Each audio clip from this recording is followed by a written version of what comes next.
Millions of fans have come through the turnstiles at Chase Field. Some of the more irreverent ones grab hold of us and become as much a part of the building as, say, the left field bleachers.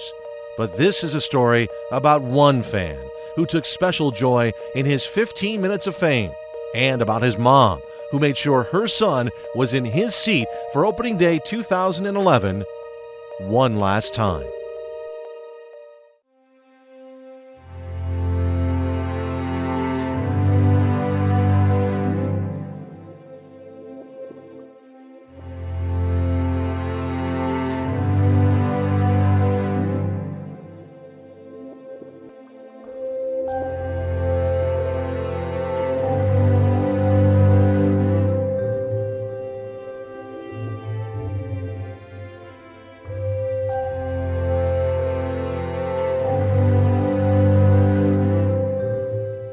Kind of sad, but I think he'd be glad that we brought him out here for the game tonight at least. It's just hard, but this is where he was always the happiest, so it's where he needs to be tonight. Sorry.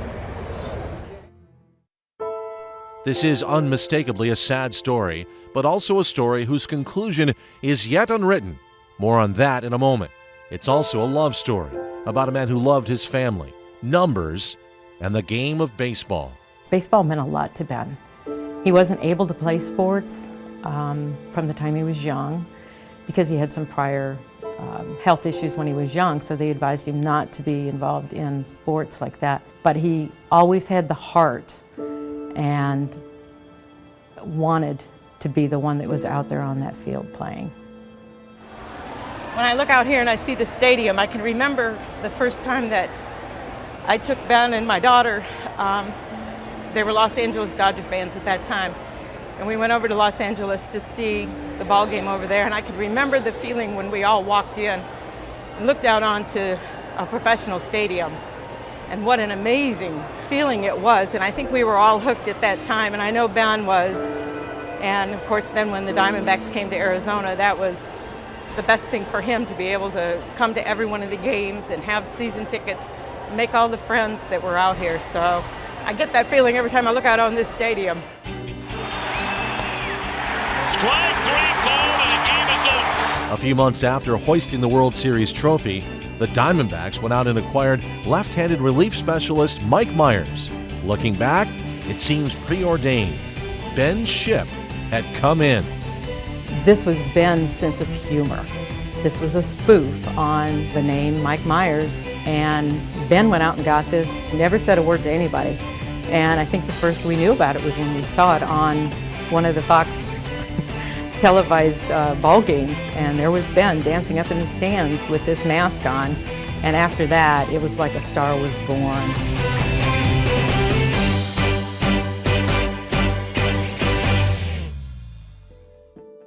Of course, Myers moved on. The D-backs changed team colors, and appropriately, so did Ben. But he got sick during the 2010 season, and on June 8th was diagnosed with a brain tumor. 5 months later, on Thanksgiving Day, he was gone.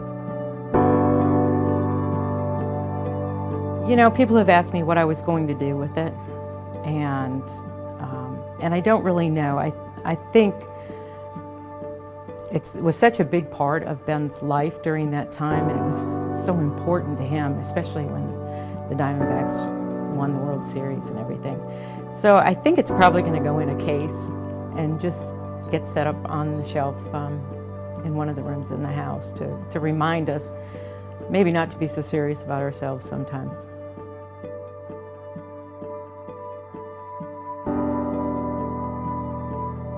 Though Myers played just 2 of his 13 seasons with the Diamondbacks, they are in many ways forever linked. An idea not lost upon the former pitcher. In fact, when Ben passed, Myers reached out to Ben's mom via email. All of a sudden, somebody said something in the dugout and says, "Hey, did you see the Jumbotron?"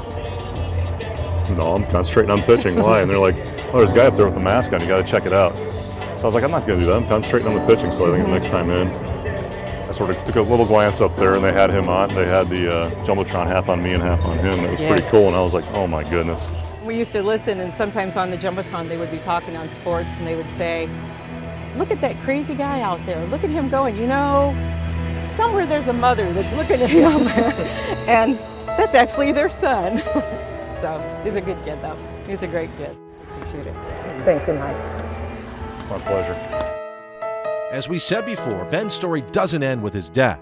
Today, Nancy has set up the Ben Hughes Foundation, giving brain tumor patients a chance to do the thing that brought Ben the most joy. I would love to be able to give some other kids who are fighting a terrific battle against a terrible disease that moment to come out here and have that same experience that Ben had, where you see the players, you see the fans, you get to eat a hot dog and sing Take Me Out to the Ball Game and do all the things that are part of the baseball experience.